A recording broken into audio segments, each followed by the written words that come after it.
जय श्री हरि। हमारी बात हो रही है दिव्य दृष्टि के संदर्भ में। दिव्य दृष्टि जो महर्षि वेदव्यास ने संजय जी को दी। जब हमने दिव्य दृष्टि को समझने का प्रयास किया तो हमने पाया कि दिव्य दृष्टि के अनुभव हमें भी अपने जीवन में होते हैं। इन दिव्य दृष्टि के अनुभवों को हम एक्स्ट्रा सेंसरी परसेप्शंस या अतीन्द्रिय अनुभव करके जानते हैं। इसी कॉन्टेक्स्ट में पिछले वीडियो में हमने टेलीपैथिक कम्युनिकेशन के विषय में जाना और अपने टेलीपैथिक कम्युनिकेशन की फैकल्टी को किस प्रकार जांचा जाए और इसे किस प्रकार से बढ़ाया जाए, इसे भी हमने जाना। आशा है आपने वो अभ्यास किए होंगे। अब ये जो एक्स्ट्रा सेंसरी परसेप्शंस या डिवाइन परसेप्शन के अनुभव हैं बच्चों, इन्हें क्लेयर परसेप्शंस कहा जाता है। क्लेयर, जैसे मैंने आपको पहले वीडियो में बताया था, क्लेयर का अर्थ होता है क्लियर या स्पष्ट। स्पष्ट अनुभव जब होते हैं तो उसका अर्थ है कि आपके और आपके अनुभव के बीच कोई भी बाधा या अवरोध या ऑब्स्ट्रक्शन नहीं होगा। अब ये क्लेयर परसेप्शंस 4 मोटे मोटे आयामों में बांटे जा सकते हैं। Clairaudience, clairvoyance, clairsentience और क्लेयर कॉग्निजेंस। क्लेयर ऑडियंस यानी कि स्पष्ट श्रवण। आपका जो स्थूल कान है वो जो कुछ सुन सकता है उसके भी परे, उसके भी बियॉन्ड आपका सूक्ष्म मन सुनेगा। अचानक ऐसा हो सकता है कि आपको कोई स्वर सुनाई दे। यूँ लग सकता है जैसे किसी ने आपको पुकारा, आपके नाम को लेकर आवाज़ दी और आपने पलटकर चारों ओर देखा तो आपने पाया यहाँ तो कोई भी नहीं। या आपको अचानक कोई ध्वनि सुनाई दे सकती है, किसी घंटी की आवाज़, किसी पायल की झनकार या कोई और आवाज़, जो कि अभी आप पाएंगे कि ना तो कोई कारण है इस स्वर का, इस ध्वनि का, ना ही कोई ऐसा व्यक्ति है जो इन्हें उत्पन्न कर सकता है। और कई बार आप डर भी जाते हैं। ऐसा हो सकता है कि आप बैठे हुए हैं और आपको लग रहा है कि कोई लोग बातें कर रहे हैं।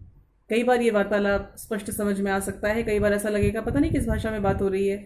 बातें हो रही हैं ये तो समझ में आ रहा है, परंतु क्या बातें हो रही हैं ये समझ में नहीं आ रहा। या अचानक अपने अंदर से ही आपको कोई जैसे बोलता हुआ सा सुनाई दे सकता है जो आपकी आवाज़ नहीं है। तो ये सारे के सारे क्लेयरऑडियंस फैकल्टी के अनुभव हैं। फिर आती है बात क्लेयरवॉयंस। क्लेयरवॉयंस यूँ तो एक ब्लैंकेट टर्म है सारी की सारी क्लेयर फैकल्टीज़ को कवर करने के लिए, परंतु यदि बिल्कुल स्पेसिफिक होकर हम बात करें तो क्लेयरवॉयंस का अर्थ हुआ हमारी आँख की फैकल्टी की स्पष्टता। जब हमारी सूक्ष्म आँख वो सब कुछ देखने लग जाए जो स्थूल आँख के वश का नहीं, तो ये कहलाएगा क्लेयरवॉयंस।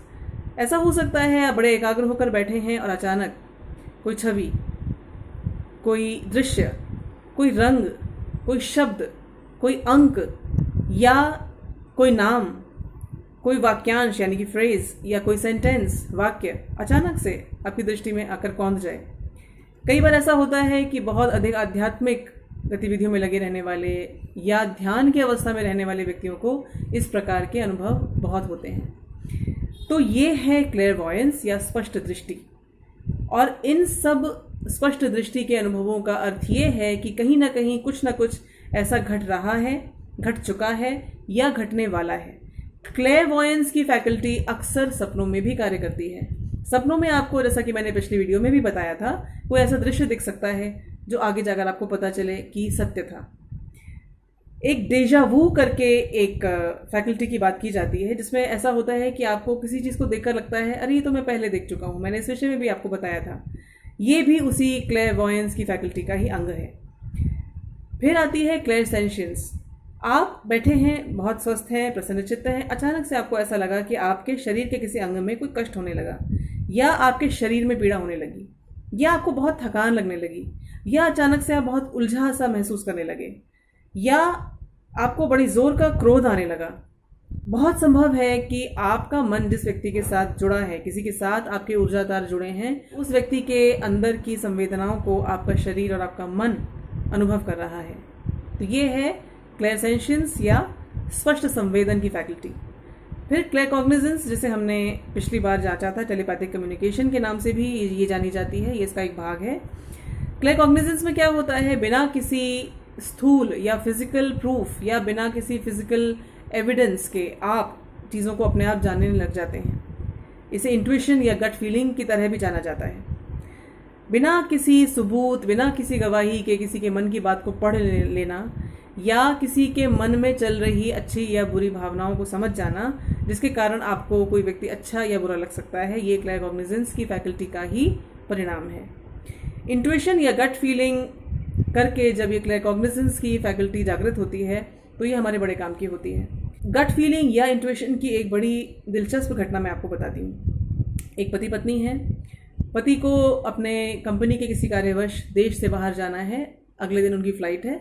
तो पति पत्नी दोनों नई दिल्ली अंतर्राष्ट्रीय हवाई अड्डे के पास एक होटल में रात में चेक इन करते हैं, क्योंकि सुबह की फ़्लाइट है, पत्नी को नहीं जाना, पत्नी केवल उन्हें सी ऑफ करने आई हैं। अचानक सुबह होने से पहले पत्नी कुछ घबराने सी लगती हैं और अपने पति से कहती हैं कि इस फ्लाइट पर वो उन्हें नहीं जाने देंगी।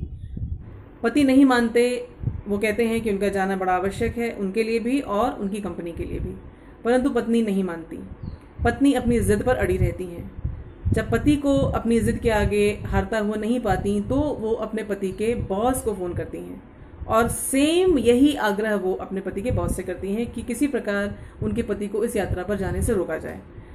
शुरू में तो बॉस इस बात को नहीं समझ पाते, परंतु पत्नी का बहुत आग्रह और उनके मन की जो विचलित अवस्था है उसे देखकर मानवीय संवेदना और सहृदयता के आधार पर वो इस बात को स्वीकृति दे देते हैं कि उनके पति को नहीं भेजा जाएगा, किसी और व्यक्ति को भेज दिया जाएगा।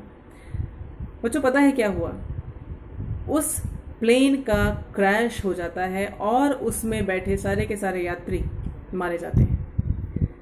ये पत्नी ना तो कोई भविष्यवक्ता है, ना ही कोई बहुत ऊंची आध्यात्मिक सीकर। केवल कुछ समय के लिए इसकी जो दिव्य दृष्टि की खिड़की है ये इस पर खोल दी जाती है और इसकी सहायता से ये अपने पति को बचा लेती है। तो इस तरह ये क्लैरकॉग्निजेंस या क्लेयर फैकल्टीज हमें बचा सकती हैं। यदि इंट्यूशन की पावर आप बढ़ा लेते हैं तो आपको अपने जीवन में हर क्षेत्र में लाभ मिलेगा। पढ़ाई के ही क्षेत्र में आप जब इस इंट्यूशन की पावर को यूज़ करेंगे तो आप पाएंगे कि बिना पढ़े आपको वो चीज़ें भी समझ में आने लग जाती हैं जो अन्य लोगों को कई बार समझने में दिक्कत होती है, या अचानक से आपको अपने अंदर से ही यानी कि अंतर्ज्ञान या इंट्यूशन के आधार पर ऐसी चीज़ें पता चलने लग जाती हैं जो शायद आपकी पुस्तक में ही नहीं है। तो ये है गट फीलिंग या इंट्यूशन का एक बड़ा सुंदर प्रयोग। टेलीपैथिक कम्युनिकेशन का भी हम बड़ा सुंदर प्रयोग कर सकते हैं। यदि मान लीजिए आपको किसी नौकरी के साक्षात्कार पर जाना है या अपने व्यवसाय से संबंधित किन्हीं व्यक्तियों से मिलना है, तो आप टेलीपैथिक कम्युनिकेशन की सहायता से उस मीटिंग, उस साक्षात्कार, उस भेंट से पहले उन लोगों के साथ अपनी मानसिक दूरसंचार की सेवा स्थापित कर सकते हैं। आपको क्या करना होगा? बिल्कुल वैसे ही ध्यान की अवस्था में, बिल्कुल रिलैक्स्ड अवस्था में अपने मन से एक विशिष्ट प्रकार की ऊर्जा तरंगों को उन व्यक्तियों तक भेजना होगा जिनसे आप मिलने वाले हैं। इससे क्या होगा कि आपके मन की तरंगें जब उनके मन को छुएंगी, उनके मन के अंदर जाएंगी, तो आपके और उनके मेंटल वेवलेंथ की फ्रीक्वेंसी मैच करने लगेगी और आप जो करवाना चाहते हैं या जिस प्रकार से उस भेंट को आप आगे बढ़ाना चाहते हैं, उस मुलाकात को आगे बढ़ाना चाहते हैं, ये उस दिशा में ही चलने की बड़ी प्रबल संभावना हो जाएगी। यदि आप जॉब के लिए जा रहे हैं तो आप जैसे रिज्यूमे में जो आप चीज़ें अपने बारे में लिखते हैं, उन सारी की सारी बातों को, अपने आश्वासनों को उन इंटरव्यू पैनल तक पहुंचा सकते हैं केवल अपने मन के द्वारा। जैसे कि आप अपने रिज्यूमे में लिखते हैं, मैं कंपनी के लिए एसेट बनने में कोई कसर नहीं छोड़ूंगा, I will not leave any stone unturned to prove to be an asset for the organisation. इस तरह की बात आप अपने भावी इंटरव्यू पैनल को टेलीपैथिक कम्युनिकेशन के द्वारा संप्रेषित कर सकते हैं, भेज सकते हैं। तो ये है हमारी क्लैरकॉग्निजेंस की फैकल्टी का एक बड़ा सुंदर लाभ। आप इन क्लेयर फैकल्टीज़ को कैसे बढ़ाएं? बच्चों, जब तक आप अपने स्थूल शरीर की चेतना में बहुत अधिक रहेंगे तब तक आपकी ये सूक्ष्म चेतना जागृत होने की संभावना बड़ी प्रबल नहीं हो सकती। आपको अपने सूक्ष्म शरीर की चेतना में अधिक से अधिक आना होगा। कैसे? कुछ बच्चे हैं जो अपनी आंखों को बड़ा व्यस्त रखते हैं, लगातार स्क्रीन देखते रहते हैं, या तो कोई म्यूज़िक वीडियो या कोई गेम या कोई मैच या कोई मूवी, कुछ भी, या स्क्रीन नहीं देख रहे हैं तो भी यहाँ वहाँ की चीज़ों को देखने में उनका बड़ा इंटरेस्ट होता है। तो क्या होता है कि इनकी स्थूल आँख यानी कि फिजिकल आई बड़ी बिजी रहती है।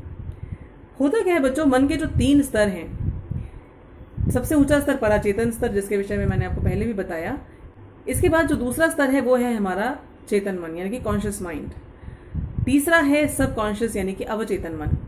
पराचेतन मन सब कुछ जानता है, परंतु चेतन मन आपकी इस फिजिकल आइडेंटिटी के साथ अपने आप को जुड़ा हुआ पाता है, और इस कारण वो जितना आपको दिखता है, जितना आपके अनुभव में आता है, इसके अतिरिक्त ना तो कुछ जानता है, ना ही जानने की इसकी कोई संभावना है। सबकॉन्शियस मन है तो यूं पराचेतन यानी कि पैराकॉन्शियस माइंड के सीधे सीधे संपर्क में, परंतु सबकॉन्शियस माइंड या अवचेतन मन चूंकि हमारे कॉन्शियस माइंड का चाकर बना घूमता है, तो हमारे चेतन मन की जितनी गतिविधियां हैं ये बेचारा उन्हीं गतिविधियों की सीमा में अपने आप को बंधा हुआ पाता है। तो यदि आप लगातार अपनी आंखों को किसी न किसी चीज़ में व्यस्त रखते हैं, तो आपकी जो सूक्ष्म आंख है उसके लिए अपने परसेप्शंस का दायरा दिखाने की कोई संभावना नहीं है, क्योंकि आपका अवचेतन मन आपके आंखों द्वारा लिए हुए प्रिंट्स को ही लगातार अपने पर प्ले करता रहेगा। इसी प्रकार यदि आप कुछ सुनते रहते हैं लगातार, कुछ बच्चे लगातार म्यूजिक सुनते रहते हैं या कमेंट्री सुनते रहते हैं या रेडियो प्रोग्राम सुनते रहते हैं, तो क्या हो रहा है कि जो कान है आपके, जो स्थूल फिजिकल ईयर है, ये जो ध्वनि की तरंगे ले रहा है, सूक्ष्म शरीर के अंदर जो आपका कान है वो अपनी पूरी की पूरी ऑडियंट फैकल्टीज को किस प्रकार से खोल के दिखा सके, इसके लिए आपको अपने कानों को कुछ देर के लिए बंद रखना होगा। उतना ही सुनिए जितना आवश्यक हो, उतना ही देखिए जितना आवश्यक हो, अधिक से अधिक शांत रहने का प्रयास कीजिए। जब संभव हो सके तो प्रकृति के संपर्क में जाइए। यदि यह संभव नहीं हो सकता तो कोई ऐसी जगह चुनकर आप आकाश को देखने का प्रयास कीजिए। आकाश को जब आप देखें तो प्रयास कीजिए कि मन को बिल्कुल खाली करें। ध्यान का अभ्यास कीजिए यानी कि मेडिटेशन का। जितना अधिक आप ध्यान का अभ्यास करेंगे, आपका सूक्ष्म शरीर और आपका सूक्ष्म मन उतना ही अधिक जागृत होता जाएगा और आपके पराचेतन मन के संपर्क में आता चला जाएगा। सूक्ष्म शरीर को और अधिक प्रभावी बनाने का सबसे अच्छा तरीका है बच्चों, धर्म के 4 पैर जो मैंने आपको बताए थे, उन्हें अपने जीवन में लगातार अपने ध्यान में रखिए। सच, सत्य बोलिए, सत्य ही सोचिए और सत्य को ही अपने मन में धारण कीजिए। झूठ से बचिए। जितना हो सके मन की बातों को सिर्फ वहीं सुनिए जहां आपको लगता है कि ये सही है। यदि आपको ऐसा लगता है कि मन की कोई मांग अनुचित है, आपके लिए या किसी और के लिए हानिकारक है, आप उस मांग को बिल्कुल नकार दीजिए। पवित्रता से रहिए। आपके मन की पवित्रता, आपके शरीर की पवित्रता, आप अपनी इंद्रियों से क्या क्या ग्रहण करते हैं, आप क्या देखते हैं, क्या सुनते हैं, आपके आसपास की संगति, आपकी कंपनी, किस प्रकार के लोगों के साथ आप रहते हैं, जिस स्थान पर आप रहते हैं उस स्थान की पवित्रता, आपकी वाणी की पवित्रता, गाली गंदे शब्द, इन सब से बचना, ये सब कुछ। और दान मतलब जिसको भी आप कहते हैं मैं और मेरा, उसे बहुत पॉजिटिविटी के साथ उन लोगों के साथ बांटना जिन्हें इसकी आवश्यकता है, यही दान है। और दान करते समय आपके मन में अहंकार नहीं होना चाहिए। आप सिर्फ इतना याद रखिए बच्चों कि ये सारा का सारा ब्रह्मांड एक ही ऊर्जा का बना है और हम सारे के सारे इसमें अलग अलग बिंदु हैं। तो ब्रह्मांडीय ऊर्जा किसी एक विशिष्ट रूप में यदि एक व्यक्ति से हटकर दूसरे व्यक्ति के पास जाती है तो इसमें मेरा या आपका कोई क्रेडिट या कोई श्रेय नहीं है। ये जो हो रहा है ये एक ब्रह्मांडीय प्लान के अनुसार हो रहा है। एक उदाहरण के तौर पर मान लीजिए आपके पास कोई ऐसी पुस्तक है जो अब आपके किसी कार्य की नहीं, परंतु आपने किसी ऐसे बच्चे को देखा जिसे उस पुस्तक की आवश्यकता है। आप बहुत आदर और बड़ी सद्भावना, बड़े प्यार के साथ उस बुक को, उस पुस्तक को उस व्यक्ति को दें और इस बात में अपना बड़ा सौभाग्य अनुभव करें कि आपको चैनल बनाया गया उस व्यक्ति तक उसकी आवश्यकता की वस्तु को पहुंचाने का। यह है दान। तो जब आप इन चारों चरणों का ध्यान रखेंगे बच्चों, तो आपकी स्थूल चेतना व्यापक होती चली जाएगी, यानी कि और वास्ट होती चली जाएगी और आप सूक्ष्म चेतना में आने लगेंगे। ऐसे में आपकी सटल बॉडी, आपके सटल फैकल्टीज, सेंस परसेप्शंस, ये सारे के सारे धीरे धीरे जागृत होने लगेंगे और आप पाएंगे कि आपके जीवन का स्तर बढ़ता ही जा रहा है। बच्चों, ये सारी की सारी बातें मैं अपने व्यक्तिगत अनुभव के आधार पर आपसे शेयर कर रही हूँ। यहाँ पे कोई भी चीज़ ऐसी नहीं जो किसी पुस्तक से पढ़ी गई और मैंने आपको बता दी, या किसी ने मुझे सुनाई और मैंने सुनी और आप तक पहुँचा दी। इस चैनल को आरंभ करने का मेरा उद्देश्य ही यही है कि जीवन की यात्रा के लिए जो सबसे महत्वपूर्ण जानकारी है उसे मैं आप तक पहुँचाऊँ। बच्चों, एक बात आपसे और कहना चाहती हूँ। यदि इन वीडियोस में आपको ऐसा लगता है कि जो बातें मैं आपसे कहती हूँ वो आपके लिए रोचक या ज्ञानवर्धक हैं, इन्फॉर्मेटिव हैं, इंटरेस्टिंग हैं, तो आप इसे लाइक कीजिए। और अगर आपको लगता है कि आप इस यात्रा में आगे मेरे साथ रहना चाहते हैं तो इस चैनल को भी सब्सक्राइब कीजिए।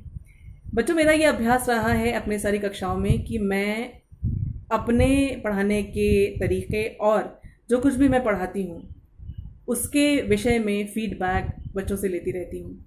इस फीडबैक से मेरा मनोबल बढ़ता है, मैं प्रोत्साहित होती हूँ। तो यदि आप सचमुच में चाहते हैं कि मैं आपके सामने इन सब चीज़ों को उस प्रकार से लाऊं जैसा मैं चाहती हूँ, तो आप मेरा उत्साहवर्धन लाइक और सब्सक्राइब से कर सकते हैं। यदि आपको लगता है कि इस चीज़ को आप दूसरों के साथ शेयर करें तो इसे प्लीज़ शेयर कीजिए, क्योंकि ये ज्ञान कईयों को चाहिए। अब ये वीडियो मैं समाप्त कर रही हूँ। अगले वीडियो में हम फिर से मिलेंगे और श्रीमद् भगवद गीता का पहला श्लोक धृतराष्ट्र के मुख से सुनेंगे। सीखेंगे धृतराष्ट्र हमें क्या सिखाना चाहते हैं, जानेंगे धृतराष्ट्र हमें क्या बताना चाहते हैं। तब तक आप हंसते रहिए, खिलखिलाते रहिए, अपने आसपास सकारात्मकता फैलाते रहिए और अपनी दिव्य दृष्टि की फैकल्टी को जांचते और बढ़ाते रहिए। अपने आप को याद दिलाते रहिए कि आप दिव्य हैं। जय श्री कृष्ण।